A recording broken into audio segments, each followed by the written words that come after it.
The jacket was dark green, slightly too large, and smelled like cedar and something else she couldn't name. Maya Torres put it on at 11:47 p.m. outside a bar called Fenwick's on a cold October night in Chicago, and she wore it the 12 blocks home, and she did not give it back for 6 weeks. Not because she forgot, she did not forget, but because returning it would have required a conversation she was not ready to have, and the jacket stayed on the hook by her apartment door as a placeholder for that conversation, a physical object standing in for something that didn't have words yet. The man who had given it to her was named Elliot Marsh. She had known Elliot for 8 months, which is long enough to know someone, well and short enough, that you are still occasionally surprised by them. They had met at a fundraiser for a nonprofit where Maya worked as a grant writer, and Elliot had come as the plus one of a mutual friend who had since moved to Seattle, leaving them in the specific position of two people whose connection to each other had outlasted the person who connected them. Elliot was 31, a year older than Maya, and worked as a structural engineer, which she had originally found unremarkable and had subsequently found interesting because he spoke about buildings the way she spoke about language, with the specific enthusiasm of someone who found their subject genuinely inexhaustible. They had been. And here was where the language got complicated, which was where the jacket came in. They had been something that didn't have a clean name. Not dating exactly, because neither of them had used that word. Not just friends, because the way he looked at her sometimes was not how you looked at someone who was just your friend, and the way she found herself thinking about him in the hours after they spent time together was not how you thought about someone who occupied a straightforwardly friendly place in your life. They had been in between. And in between was where a lot of important things lived, and also where a lot of confusion lived, and the jacket had appeared in the middle of both. The night of the jacket had started as several people going to Fenwick's after a gallery opening, Maya and Elliot and 3 others, and had ended as just the 2 of them, because the 3 others had left at different times for different reasons, and Maya and Elliot had stayed without discussing whether to stay, which was itself a kind of answer to the question neither of them had asked. They had talked for 2 hours over the diminishing noise of a bar on a Thursday night, about the grant she was writing for an arts education program that she thought was exceptional, and was worried the foundation would fund inadequately, about a building he was working on in the West Loop whose structural challenges were interesting to him in the way that problems are interesting to people who like the kind of problem, about the mutual friend in Seattle, and what it meant when the person who connected 2 people disappeared from the connection, and left the 2 people standing in it, looking at each other. This last part they had talked about with a specific careful indirection of 2 people approaching something they didn't want to startle away. When the bar announced last call, Maya realized she had left her coat at the gallery, had been carrying it when they arrived at Fenwick's, and must have set it down somewhere and forgotten it in the transition. She mentioned this without distress. Elliot had taken off his jacket and held it out to her without discussion, with the naturalness of someone for whom this was the obvious next action.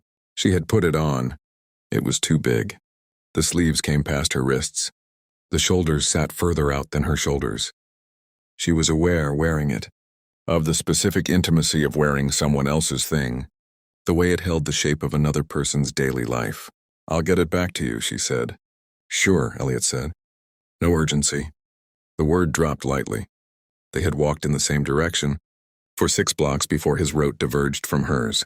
They had said goodbye at the corner of Wabash and Erie with the specific awkwardness of 2 people who have been in between for 8 months and have just had a 2-hour conversation that moved the in-between somewhere slightly different without resolving what it was. He had looked at her for a moment in the October street light. She had said, "Thank you for the jacket." He had said, "It looks better on you." She had walked the remaining 6 blocks home wearing it. She told her roommate Priya about the jacket the next morning. Priya was 29 and had been her roommate for 3 years and had observed the Elliot situation with the patient interest of someone watching a slow-moving but inevitable plot development and waiting for the characters to catch up to what the audience already knew. Priya looked at the jacket on the hook by the door. "Are you going to return it?" she said. "Yes," Maya said. "When?" Maya poured coffee. "When I figure out what to say when I do." Priya looked at her with the expression she used when she was refraining from saying the obvious thing. Then she said the obvious thing. "Maya, you've been doing the in-between thing for 8 months. The jacket is not a complicated situation." "The jacket is fine," Maya said. "It's everything around the jacket, which is that you like him. I know I like him. And he likes you. I think he likes me. He gave you his jacket on a cold night and said it looked better on you," Priya said. "He likes you." Maya drank her coffee. "Liking each other is not the complicated part," she said. "The complicated part is that if we say it out loud and it doesn't work, I lose something I currently have, which is someone I genuinely like spending time with. And if we don't say it out loud, I also lose something, which is," she stopped, "which is the possibility of it actually being something," Priya said. "Yes," Maya said. Priya looked at her. "That's not a complicated situation either," she said. "That's just fear." Maya looked at the jacket on the hook. "I know," she said. Elliot texted on the 5th day. Not about the jacket. About a documentary he had watched that she had mentioned wanting to see. He said it was good and, that he had thought about her halfway, through it at a specific moment, and had wanted to tell her but had waited until a reasonable hour. She had looked at the message for a while before responding. She said, "Which moment?" He said, "There's a scene where the architect describes building something that has to hold weight invisibly. She says the best structures are the ones where you can't see how much they're carrying." I thought, that's how you write. You make the argument disappear into the thing it's arguing for. She had read this 3 times. Then she had typed, "That might be the nicest thing anyone has said about my work." He had replied, "It wasn't about your work specifically." She had put her phone face down and picked it up again and put it down again. She was 30 years old and professionally capable person who wrote persuasive documents for a living, and she had been, for the better part of a week, unable to respond to a text message. She picked it up and typed, "I still have your jacket." A pause, then, "I know." Another pause. Then, "I haven't mentioned it because I didn't want you to feel like you had to return it." Maya sat with this. Then she typed, "What if I wanted to return it in person?" The reply came quickly. "I was hoping that was what the jacket was for." She returned it on a Sunday afternoon. They met at a coffee shop on North Clark, neutral ground, public space, all the practical architecture of 2 people who are being careful with something they don't want to break. Maya brought the jacket, folded over her arm, and set it on the chair beside her when she sat down. Elliot arrived 4 minutes after her. He saw the jacket on the chair.